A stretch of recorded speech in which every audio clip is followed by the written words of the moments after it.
स्वागत है आप सभी का। आपके साथ मैं हूं स्वप्निल। दिल्ली से बड़ी खबर है।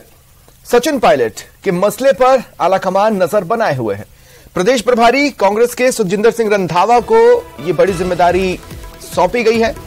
न केवल हालात पर नजर बनाए रखें बल्कि उसे सुलझाने की भी कोशिश करें। सचिन पायलट से बात करने की रंधावा को जिम्मेदारी दी गई है। देखिए, कल शहीद स्मारक पर पायलट अनशन पर बैठने वाले हैं।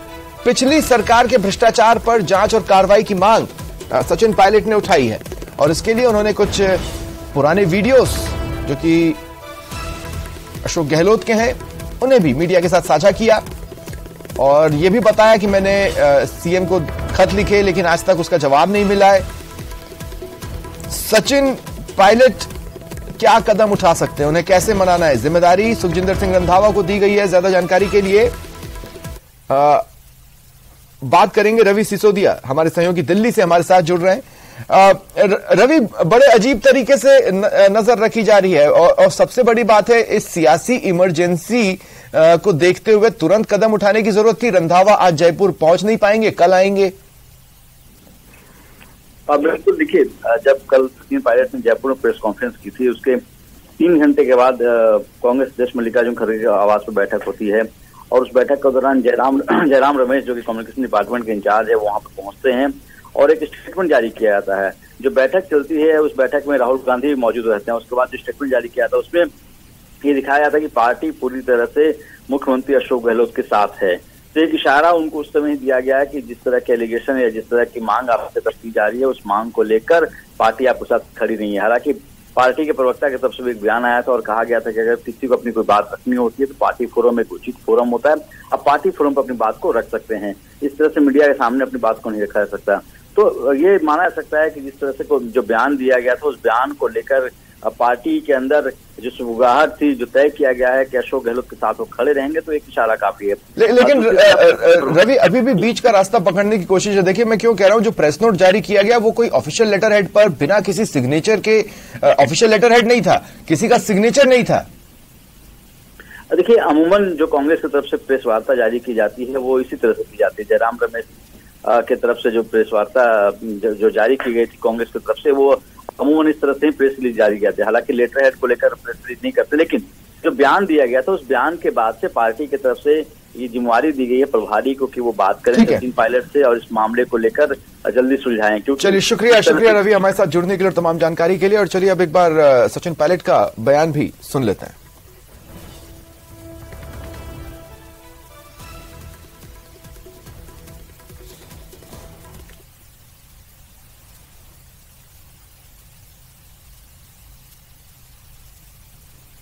और हमने ये जनता से वादा किया था कि भाजपा के और वसुंधरा जी के कार्यकाल में जो जो करप्शन के इश्यूज सामने आए हैं उसका हम प्रभावशाली तरीके से, निष्पक्ष तरीके से जांच करवाएंगे और दोषियों को सजा देंगे।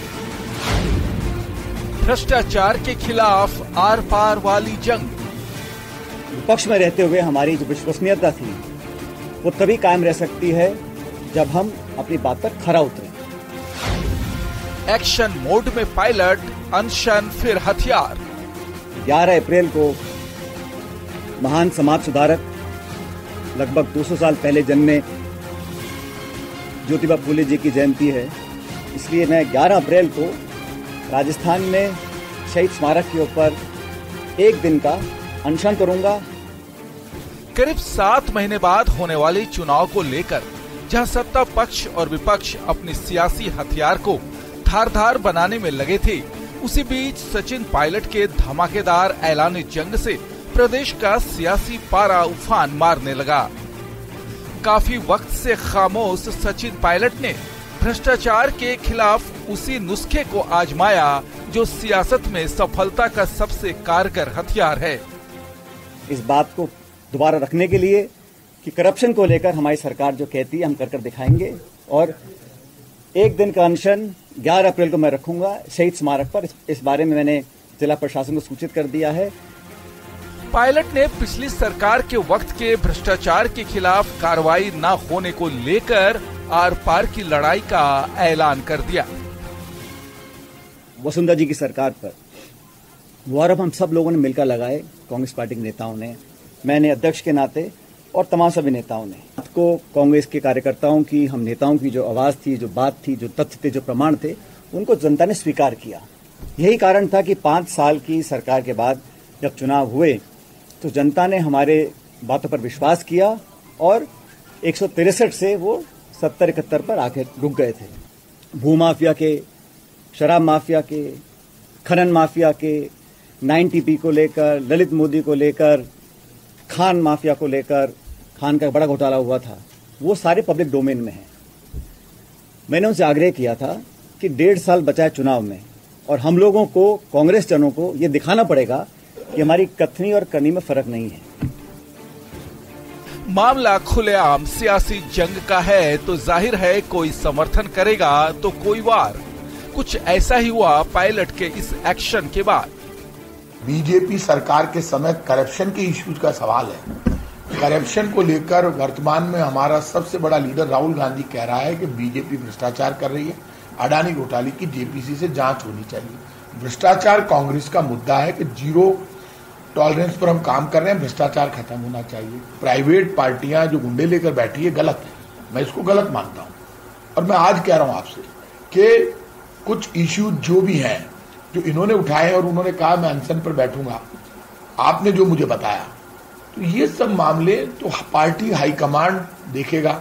देखिए, सचिन पायलट का बयान मुझे लगता है कि कांग्रेस पार्टी की अंदरूनी अंतर्कलह का एक नतीजा है। बीजेपी को तो बेजा वो बिना बात के ही इस्तेमाल करने के लिए नाम लेते हैं, बाकी झगड़ा उनका है, उनके घर का है। दुर्भाग्य है कि इनके किस्सा कुर्सी का ने राजस्थान की आवाम को त्रस्त किया है। बीजेपी का आरोप है कि ये एक्शन कांग्रेस की अंदरूनी खींचतान का नतीजा है, लेकिन अगर सचिन पायलट के बयान को देखें तो साफ है कि वो बीजेपी की पिछली सरकार के वक्त हुए घोटाले के उस मुद्दे को उठा रहे हैं जिनके दम पर कांग्रेस पार्टी 2018 के चुनाव में सत्ता में आई थी। बहरहाल कहना मुश्किल है कि पिछली सरकार के वक्त के मुद्दे पर प्रदेश की सियासत का ऊंट 2023 में किस करवट बैठेगा। Bureau report, news 18 Rajasthan. और देखिए, एक और बड़ी खबर आपको बता दें, जिम्मेदारी मसला सुलझाने की सुखजिंदर सिंह रंधावा को दी गई है। कांग्रेस प्रभारी हैं, उन्हें आज जयपुर, ऐसा माना जा रहा था कि आज वो जयपुर आएंगे, लेकिन जानकारी मिल रही है कि आज रंधावा जयपुर नहीं आ रहे हैं। कल देर शाम तक रंधावा जयपुर आ सकते हैं। आज रंधावा पंजाब के दौरे पर है, ये बड़ी खबर आपको बता रहे।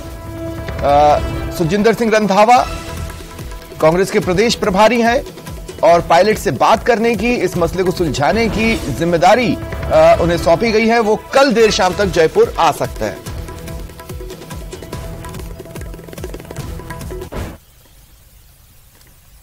और एक और बड़ी खबर बता दें, मुख्यमंत्री पद को लेकर सतीश पूनिया ने एक बड़ा बयान दिया है। उनका कहना है कि वो सीएम पद के दावेदार न तो थे, न है और न भविष्य में रहेंगे। उन्होंने कहा, मैं पार्टी में कार्यकर्ता की भूमिका से संतुष्ट हूं, एक ही उद्देश्य है, पार्टी वापस सत्ता में आए। उन्होंने आगे कहा, बीजेपी में बदलाव परंपरागत और सामान्य बात है। देखिए, कल जैसलमेर के दौरे पर थे उपनेता प्रतिपक्ष पूनिया और इसी दौरान मीडिया से बातचीत में उन्होंने ये जवाब दिया। सामान्य किसान परिवार में पैदा हुआ, पार्टी ने मुझे अध्यक्ष पद तक की जिम्मेवारी दी, मेरे लिए सौभाग्य था। मैं मुख्यमंत्री पद का दावेदार न कभी था, न हूं, न कभी रहूंगा। मुझे ऑफर भी होगी तो विनम्रता से पार्टी को हाथ जोड़ दूंगा, लेकिन मेरा मिशन है कि पार्टी सत्ता में आए। 24 में मोदी जी फिर से प्रधानमंत्री बने, राजस्थान में सरकार बने 23 में, उसके लिए संकल्पित हूं। हमारे लिए पद महत्वपूर्ण नहीं है,